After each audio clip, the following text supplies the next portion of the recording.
Good Monday evening and welcome to the NCWLIFE Evening News. I'm Grant Olson.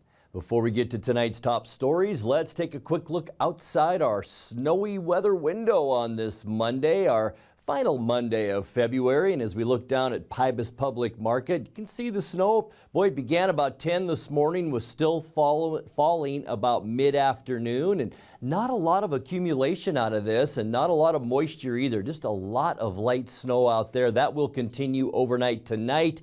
Yeah, that's what we expect. This is what we could have by tomorrow morning. Wenatchee, I think that's a little much, 2 to 3 inches. It's possible. Chelan also 2 to 3 inches.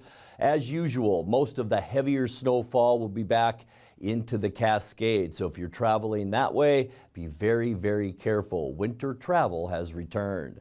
And now a few of the news stories we're following for you tonight. Chelan Fire and Rescue officers responded to not one, but 2 residential house fires on Friday. A Wenatchee man charged with second-degree rape and unlawful imprisonment was acquitted Friday by a Chelan County jury. And the Washington Court of Appeals has stepped into a lawsuit against the state over the death of a 2-year-old East Wenatchee boy. But first, our top story tonight, a helicopter search on Friday recovered the body of one of the 3 climbers killed February 19th in a Kolchak Peak snowslide. The body of 54-year-old Seong Cho of West Hartford, Connecticut was recovered from under a thin layer of snow at the base of Kolchak. The Chelan County Sheriff's Office said the find was made by a Snohomish County Sheriff's Office helicopter rescue team at the GPS coordinates provided by a surviving member of that climbing party.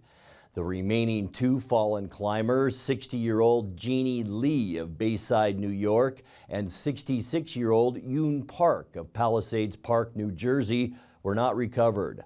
All 3 perished when the lead climber of their 6-person ascent triggered an avalanche that swept 4 members off the party, about 500 feet down the northeast couloir. 1 climber survived with injuries. Chelan Fire and Rescue officers responded to not 1 but 2 residential house fires on Friday. One at an unoccupied construction site on Lenore Drive off Highway 150. That broke out just before 10:30 a.m. and left the structure a total loss. A second fire erupted about 6 hours later on Wilmore Drive, destroying a manufactured home that had stood since 1969. Assistant Fire Chief Sean Sherman says no one was injured in either fire. The Lenore Drive fire may have been caused by a heater used by contractors to warm up building materials. The cause of the home fire on Wilmore remains under investigation. In other news, a Wenatchee man charged with second-degree rape and unlawful imprisonment was acquitted Friday by a Chelan County jury. 26-year-old David Ernesto Lopez was accused of sexually assaulting a woman in December of 2020 and keeping her confined in his McKittrick Street apartment overnight. The alleged victim testified during the trial, but it took only 45 minutes for the jury to acquit Lopez on Friday. Defense attorney Nicole Hankins said there were contradictory statements about the night of the incident. In the days before his arrest, Lopez became known for leaving a taunting comment on the Wenatchee Police Facebook page when they sought public assistance in locating him. He spent 10 months in jail before being released on bond in December of 2021. The Washington Court of Appeals has stepped into a lawsuit against the state over the death of a 2-year-old East Wenatchee boy. Back in October, Chelan County Judge Kristen Ferreira turned down a motion to dismiss the case against the Department of Children, Youth and Families, accused of failing to intervene in the abusive home life of Rustin Atkerson. Rustin died in 2017 from massive brain trauma. His father says that could have been prevented if DCYF had sufficiently probed complaints against the child's mother and her boyfriend. 10 days ago, the Court of Appeals said it will review the case to assess whether DCYF is immune from liability. A civil trial was due to start next month. The appellate decision will put that process on hold until the higher court hears that case. Well, when we come back, a judge has dismissed major claims in the lawsuit brought by Mission Ridge Ski Resort, claiming that Chelan County unlawfully interfered with its bid for expansion. Confluence Health is updating their vaccination policy for employees. Wenatchee has its first tax increment finance district. And CMI Orchards announced the new Columbia Fruit CEO last week, and we'll tell you who it is. I'm Grant Olson, and you're watching the NCWLIFE Evening News.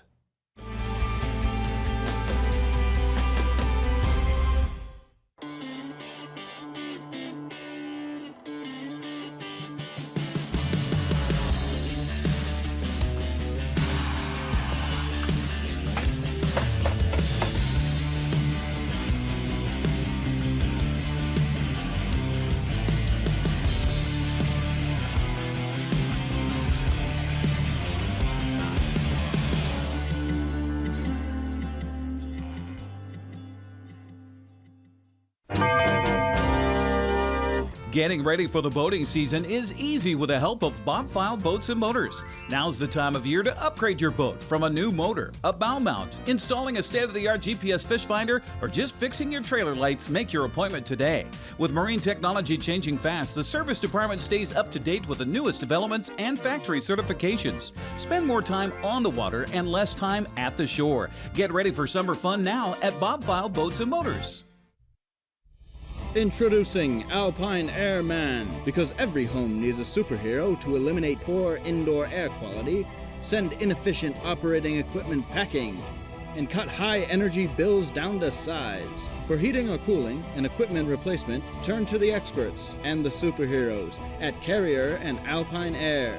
We offer the best deals on high-efficiency Carrier products, along with friendly, knowledgeable service and incredible savings to fit your budget.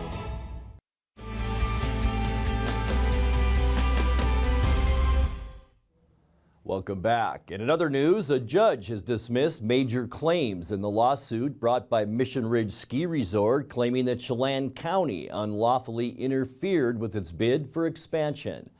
Okanagan County Judge Robert Grimm granted summary judgment to the county on Thursday, dismissing counts of conspiracy, tortious interference, and public records violations brought in 2021 by the Mission Ridge Ownership Company. Tamarack Saddle LLC, the ski resort, alleged that the county and its Natural Resources Department delayed and mishandled the approval process for its proposed 500-acre expansion, which would add a new lodge, townhouses, duplexes, an outdoor amphitheater, and other amenities to the existing ski area. Chelan County refused to comment when NCWLIFE News asked about the judge's ruling. Meanwhile, Mission Ridge attorney Clay Gayton said, quote, "We are disappointed with the result and considering our options on appeal." Confluence Health is updating their vaccination policy for employees. Staff who work remotely and receive religious or medical accommodations are now able to join meetings and events on site and may return to on-site work should space be available. Confluence Health will also welcome applications from prospective and former employees who may need religious or medical exemptions. The COVID-19 initial series and all standard vaccinations are still required for employees unless they have an approved medical and/or religious exemption. Those who meet the requirements can return on-site beginning on March 1st. Well, Wenatchee has its first tax increment finance district. On Thursday, the City Council, minus Mayor Frank Kuntz and one council member, approved the North Wenatchee Avenue TIF in the area that formerly housed the Washington DOT and several warehouses destroyed in the 2015 Sleepy Hollow fire. The district gives the city new bond power to help finance infrastructure improvements and attract new development within its boundaries. The council approved the measure unanimously. The ordinance that is in front of you tonight would be to set the district, to set the boundary, and then to allow us to then send that over to the assessor's office so that she can start collecting that in next year and to start to collect against that. Are there any downsides to this, say that after the termination, the value of the properties didn't go as high as we expected, and so therefore there's a difference in the values? There's no real downside, so that's a great question. So what's on the screen here is a projected value of what we could collect over the next 25 years. It's at $4.4 million. That's based on the assessed value of $50 million. We really don't know, right? We can't really control it. We can control it potentially on our property. We're doing some development agreements with some agencies that we know that's going to develop here, and that's what's going to look like. But timing, this is kind of what we've guessed could happen. We're investing that money anyhow, right? Yeah. So, but what happens? I mean, they say yes, we're going to go forward with this based on your numbers, but in termination period, it's only $3.5 million instead of 4.4. There's no risk to anybody other than ourselves that we didn't collect as much as we would initially anticipate. I guess, is that the answer to your question? Yes. Is that what you're looking for? Yeah. So we are hoping to collect for at least 4.4. If that doesn't capitalize. But if we don't, we're just out the money. Right. Yep. CMI Orchards announced the new Columbia Fruit CEO last week. Brent Reeser, who was most recently the Oneonta Trading Corporation CEO, will take over the role. Reeser is a Wenatchee native who graduated from Washington State University and has a variety of experiences in the industry. His past positions also include working as an industrial engineer for ConAgra Foods and as general manager for Custom Apple Packers. The current Columbia Fruit CEO, Mike Wade, will transition to the role of chairman. Reeser will begin on March 1st. You're watching the NCWLIFE Evening News. Coming up next, tonight's feature story and your complete local weather forecast. That and much more still to come on the NCWLIFE Evening News. Please stay with us.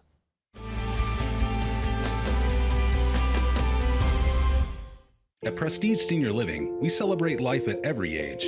From our cognitive and fall reduction programs to our focus on life enrichment and wellness, we help our residents maintain independence while nurturing mind, body, and spirit.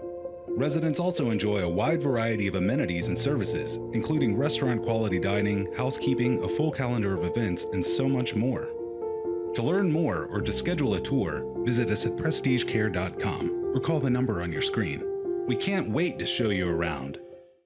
Central Washington Water is your solution for problem water. Whether you're on a well or municipal water, they can design a clean water system custom to you. Soft water eliminates water spots and scaling on fixtures. It protects appliances from hard water damage, saving you money. Soft water reduces soap usage that causes skin irritation and is a healthier choice to drink. Call for a free in-home consultation or stop by the store to have your water tested. Central Washington Water, your best water solution for home, pool, and spa.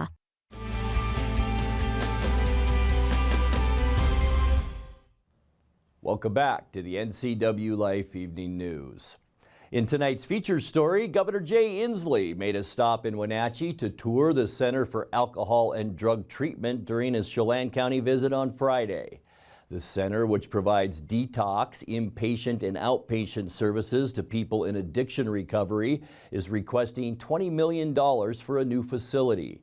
The funding would cover land acquisition and the construction of a larger facility, something the nonprofit says would help expand services and increase treatment capacity to help those who may need it. Governor Inslee has previously spoken in support of making addiction treatment a wider goal for Washingtonians.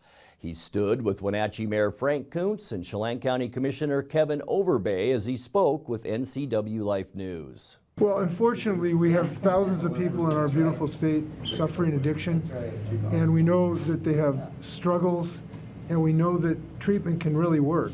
Sometimes it takes 2 tries sometimes, but we know it can save lives, and virtually all of our families in some degree have been touched by addictive problems in their lives, so it's something that can touch anyone in the state of Washington. And we want to get people to have a chance to be healthy, and we know it works. This is important from a personal standpoint, from a family standpoint, from an economic standpoint. If we're going to have healthy businesses, we've got to have people who are healthy as well. This is tied in part to our homelessness crisis. Many, not all, but many of our people on our streets living under tarps and tents are suffering from addictive behavior problems. And we need to do all the things that are necessary to get them to be healthy. That includes more access to chemical addiction treatment. These facilities have challenges getting enough workers, so we've got to have enough finances for them to do it. It means having some people who have associated mental health problems that need help. And importantly, they need a place to live while they're getting treatment. And that's one of the reasons we're so focused on getting more housing for people so that they can deal with their problems. So this is a big issue for the state of Washington. I'd like to say it's getting smaller. In fact, it's getting larger as a percentage of our population. And some of these drugs are becoming much more dangerous. The fentanyl problem is killing us by the dozens. And so this is becoming more and more important over time. Fortunately, we have good leaders on a local basis here in the Valley who have some really inspiring plans, and we really want to work for them and support them in these efforts.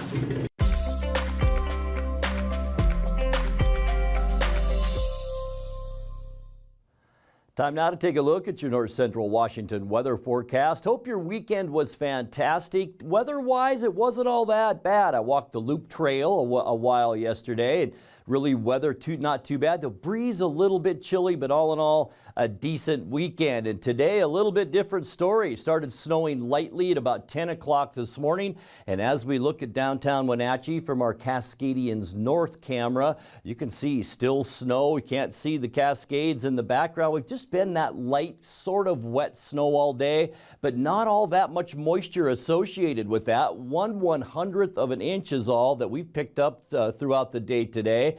That gets us to 1.76 inches since January 1st. Not that warm today either.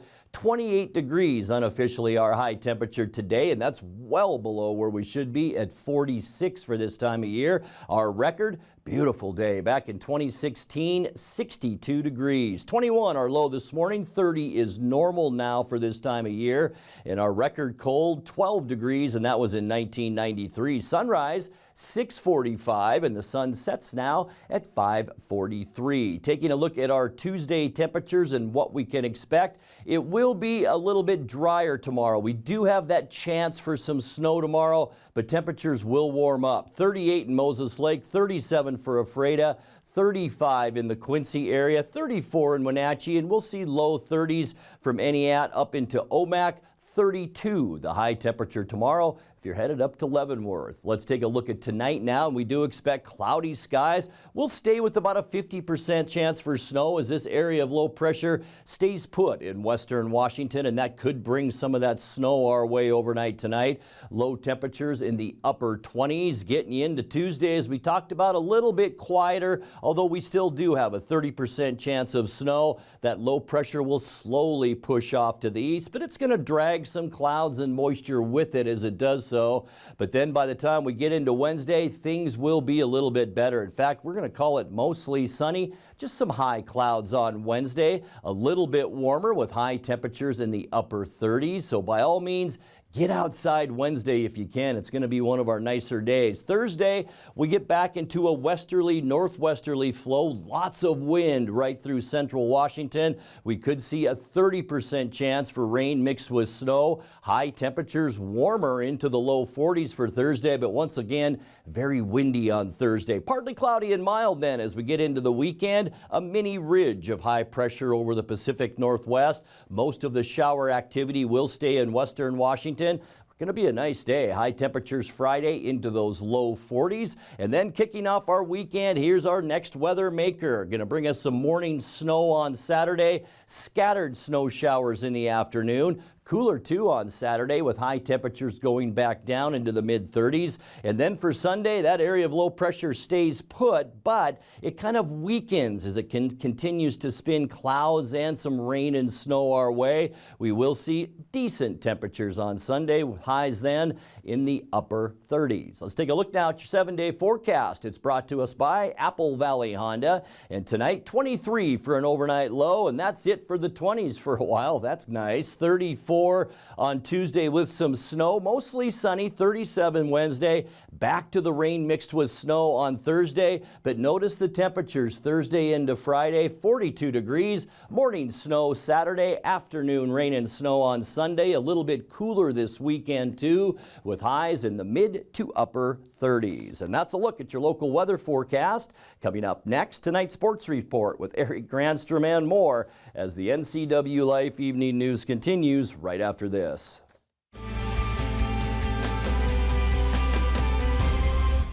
I want to invite you to watch Network TV. I interview different guests in technology, entrepreneurship, business, education, and nonprofit. It's a bit of a variety show, and you never know who you're going to meet or learn about on Network TV. Tune in weekly to the NCWLIFE channel. And now it's a sports update on the NCWLIFE channel. And a happy Monday to you. Thanks to Dan for filling in for me last week to get a much-needed day and a couple of days, and actually a week off. Following a weekend of regional basketball games, 8 teams from North Central Washington will be traveling to either Spokane or Yakima to state tournaments this week. Waterville Mansfield and Moses Lake Christian advanced to the state 1B girls tournament despite regional losses on Saturday. Shockers fell to Nia Bay 46-39 in a seeding game, while the Lions fell to Colton 65-62.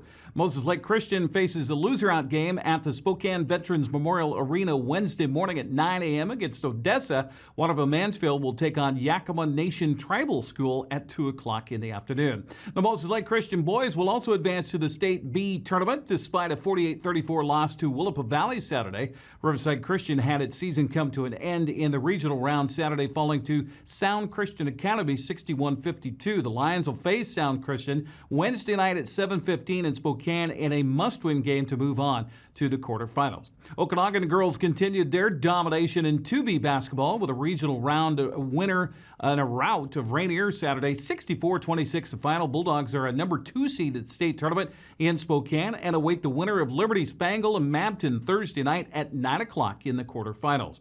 Well, despite losses on Friday and Saturday, Brewster and Lake Roosevelt will still advance to the state 2B boys tournament. Bears fell to Columbia Burbank Friday, 93-72. The Raiders came up short to Napavine Saturday, 54-49. That will mean day one competition this week in Spokane as Lake Roosevelt will face Wahkiakum at 9 o'clock Wednesday morning. Brewster faces Tri-Cities Prep Wednesday afternoon at 12:15. Cashmere senior Maddie Hammond made 5 3-pointers Saturday. Wasn't enough as the defending state champion Linden Christian girls beat the Bulldogs 61-51 at regionals in Mount Vernon. That means a 10:30 in the morning game Wednesday at the Sundome in Yakima for Cashmere against Annie Wright.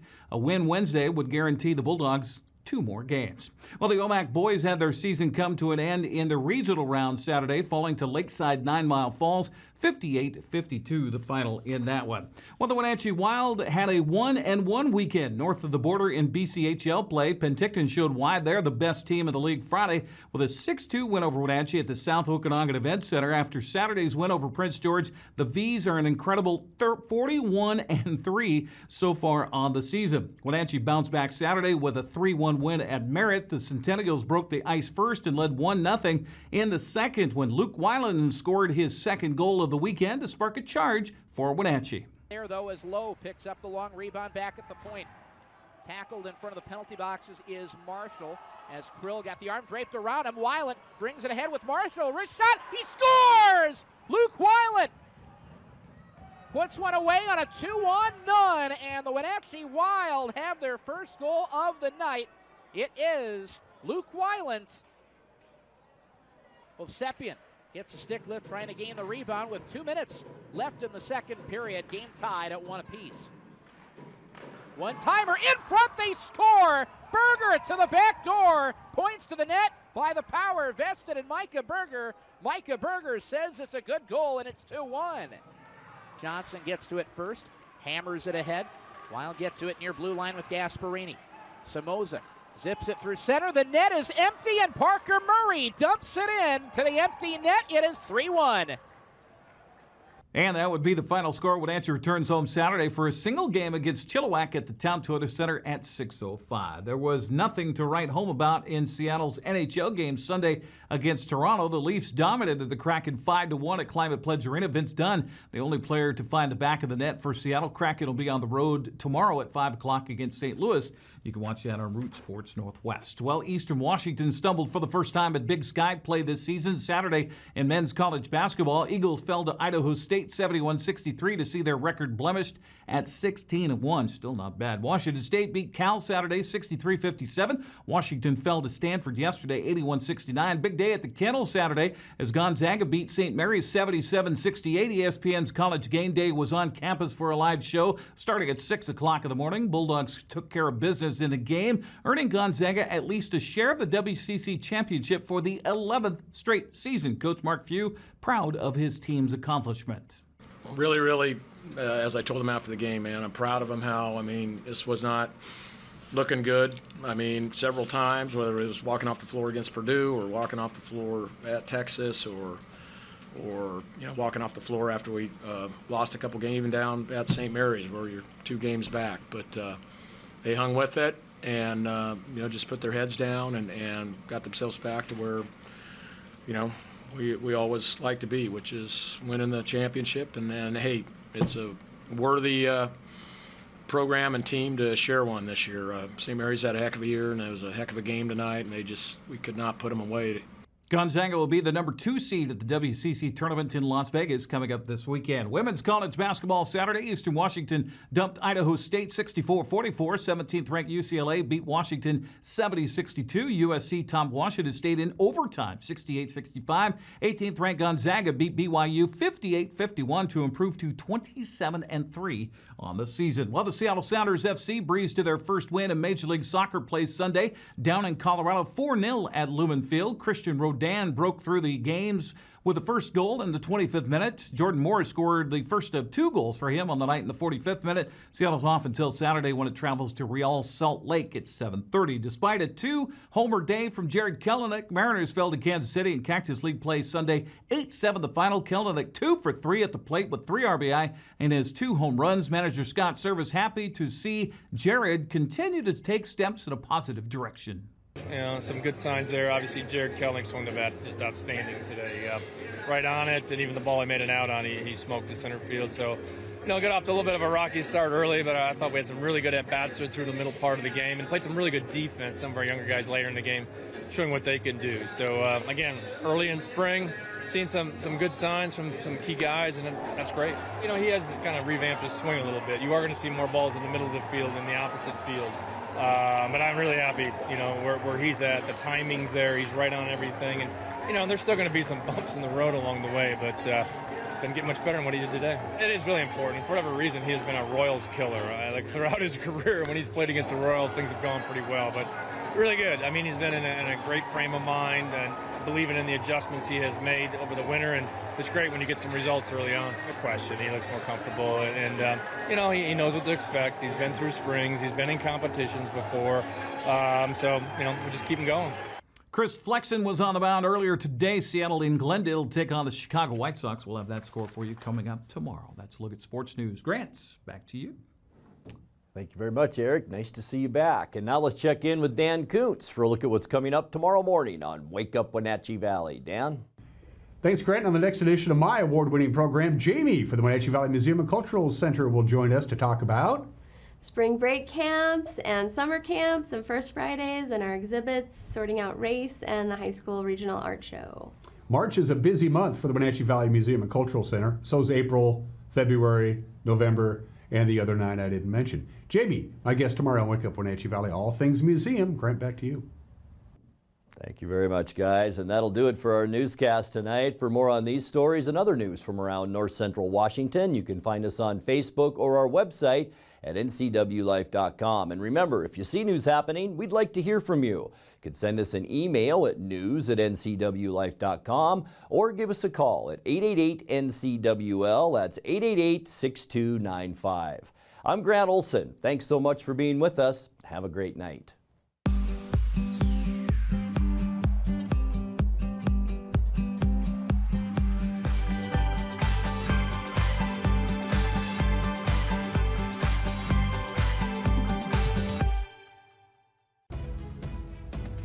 Hello, television family. Grab your cup of coffee each weekday morning and join me. I'm Dan Kuntz, the host of Wake Up Wenatchee Valley. It's Wake Up Wenatchee Valley. It's everything you need to start your day. We're live and we're local at 7 a.m. every weekday on the NCWLIFE channel.